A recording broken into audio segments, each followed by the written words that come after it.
इस वीडियो में corporate governance का जो सेकंड टॉपिक है इस चैप्टर का, नीड ऑफ कॉर्पोरेट गवर्नेंस, इसके बारे में डिस्कस करेंगे।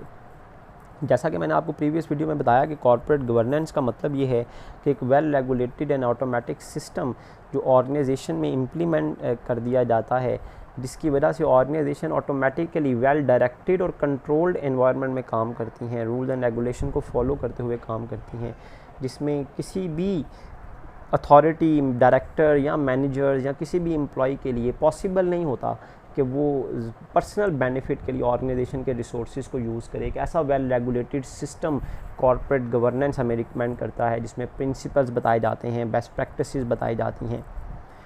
तो अब हम डिस्कस करने जा रहे हैं नीड ऑफ कॉर्पोरेट गवर्नेंस, कि कॉर्पोरेट गवर्नेंस की ज़रूरत क्यों है, एक ऐसे सिस्टम की ज़रूरत क्यों है जिसको फॉलो करना चाहिए ऑर्गेनाइजेशन को, ताकि पर्टिकुलरली जो कॉरपोरेशंस हैं, कंपनीज़ हैं, वो इस सिस्टम को फॉलो करें ताकि वो वेल डायरेक्टेड और कंट्रोल्ड एनवायरनमेंट में एफिशिएंटली और इफ़ेक्टिवली वर्क कर सकें।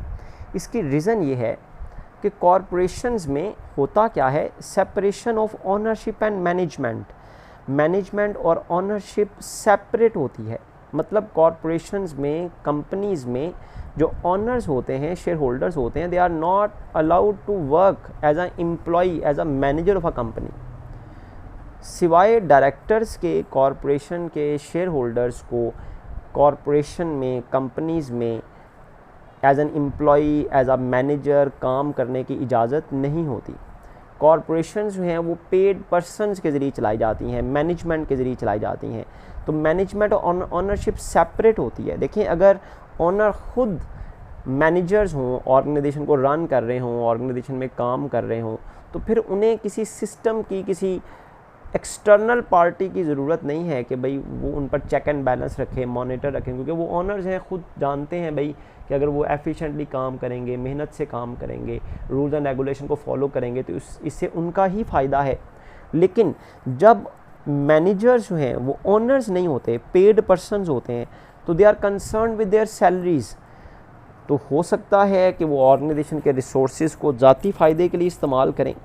तो बिकॉज ऑफ, क्योंकि कॉरपोरेशंस की मैनेजमेंट, कॉरपोरेशन का स्ट्रक्चर कुछ ऐसा होता है कि जिसमें जो शेयर होल्डर्स होते हैं, जो ऑनर्स होते हैं, उनको कॉरपोरेशन में मैनेजमेंट के रोल परफॉर्म करने की इजाज़त नहीं होती, वर्क करने की इजाज़त नहीं होती, एज एन एम्प्लॉय या एज अ मैनेजर उन्हें काम करने की इजाज़त नहीं होती। इसलिए एक ऐसे सिस्टम की ज़रूरत है जो ऑनर्स की गैर मौजूदगी में कंपनीज़ को वेल रेगुलेटेड और डायरेक्टेड और कंट्रोल्ड एनवायरनमेंट में काम करने के लिए पॉसिबल बनाए। तो क्योंकि कॉरपोरेशन में ऑनरशिप और मैनेजमेंट सेपरेट होती है, इसलिए एक ऐसे सिस्टम की ज़रूरत है कॉरपोरेट गवर्नेंस की। फिर होता क्या है कि कॉरपोरेशंस में जो शेयर होल्डर्स होते हैं, they are not allowed to work.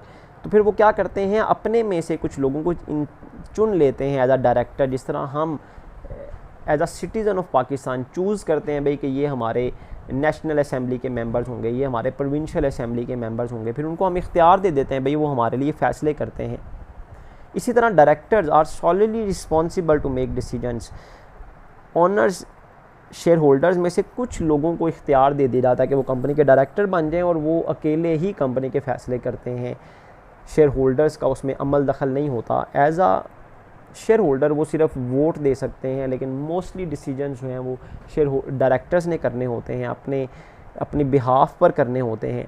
तो इस वजह से डायरेक्टर्स पर चेक एंड बैलेंस रहे, डायरेक्टर ज़ाती फ़ायदा ना लें, डायरेक्टर्स कंपनी को नुकसान ना पहुंचाएं, वो कंपनी की वेलबींग के लिए काम करें, शेयर होल्डर्स की इन्वेस्टमेंट की प्रोटेक्शन के लिए काम करें। इसलिए ज़रूरी है कि डायरेक्टर्स पर चेक एंड बैलेंस रखने के लिए, डायरेक्टर्स का जो इख्तियार है उसको लिमिटेड करने के लिए एक ऐसा सिस्टम हो जिसको फॉलो करना ज़रूरी हो, ताकि उस सिस्टम में रहते हुए किसी को परमिशन ना दी जाए, किसी को ये गैप ना मिले, किसी को ये अपॉर्चुनिटी ना मिले कि वो अपना बेनिफिट जो है वो गेट कर सके ऑर्गेनाइजेशन के रिसोर्सेज पर।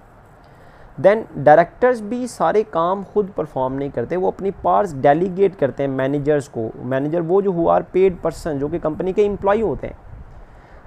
अब आप देखेंगे, आपने शेयर होल्डर्स ने, ऑनर्स ने इख्तियार दिया डायरेक्टर को, डायरेक्टर ने आगे सारी मैनेजमेंट हायर कर ली, पेड पर्सनस को हायर किया। अब कॉरपोरेशंस पेड पर्सनस के लिए चलाई जा रही हैं, तो बड़ा ज़रूरी है कि उन पर चेक एंड बैलेंस रखा जाए, उनके लिए स्ट्रिक्ट रूल्स एंड रेगुलेशन बनाए जाएँ, उन्हें ये अपॉर्चुनिटी ना दी जाए कि वो फ्रॉड कर सकें, वो एरर करें, वो कंपनी के रिसोर्सेज से फ़ायदा उठाएं, ज़ाती फ़ायदा उठाएं, वो ऑर्गेनाइजेशन की प्रमोशन के लिए काम करें, एफिशिएंटली और इफ़ेक्टिवली वर्क करें, उसके लिए ज़रूरी है कि कॉर्पोरेट गवर्नेंस का एक सिस्टम होना चाहिए।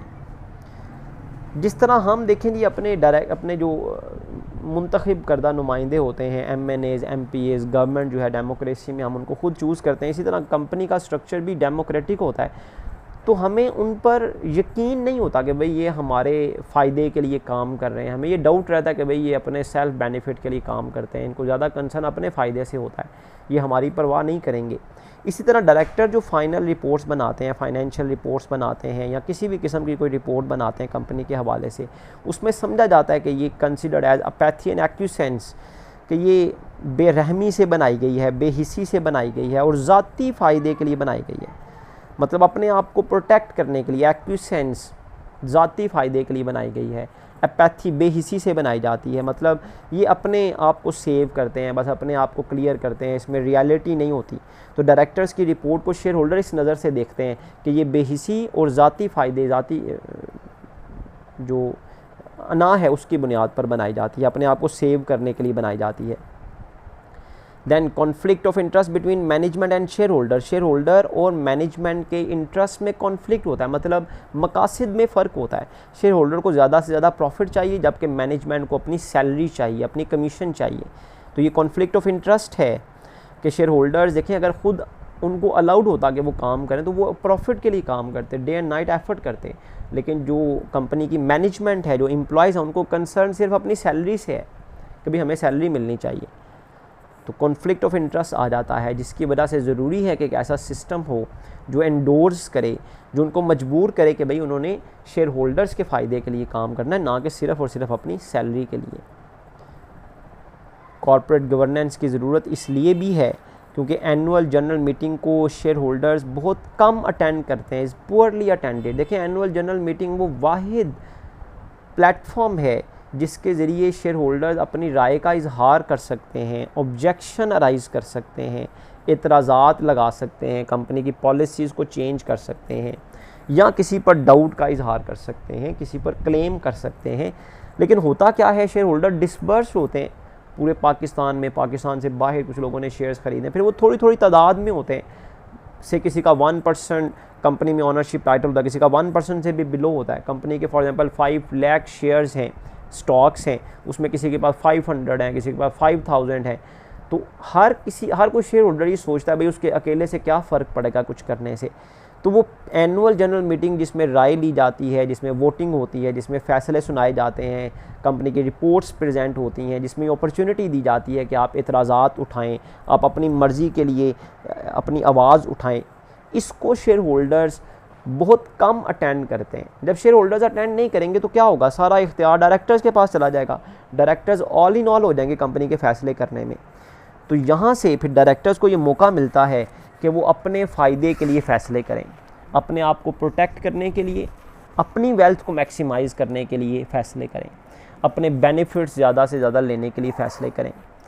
तो इस वजह से ज़रूरी है, क्योंकि शेयर होल्डर्स मीटिंग अटेंड नहीं करते, उनका बड़ा पुअर ट्रेंड है मीटिंग अटेंड करने के हवाले से, इसलिए ज़रूरी है कि एक ऐसा सिस्टम हो जो उनकी गैर मौजूदगी में, उनकी एब्सेंस में कंपनी को डायरेक्टेड और कंट्रोल्ड बनाए, किसी को इजाज़त ना दे कि वो कंपनी के रिसोर्सेज से पर्सनल बेनिफिट हासिल कर सके। तो ऐसे सिस्टम की ज़रूरत है जो कंपनीज़ को एक ऑटोमेटिक सिस्टम में ले आए, एक वेल रेगुलेटेड और कंट्रोल्ड एनवायरनमेंट में ले आए, ताकि कंपनी स्मूथली रन कर सकें।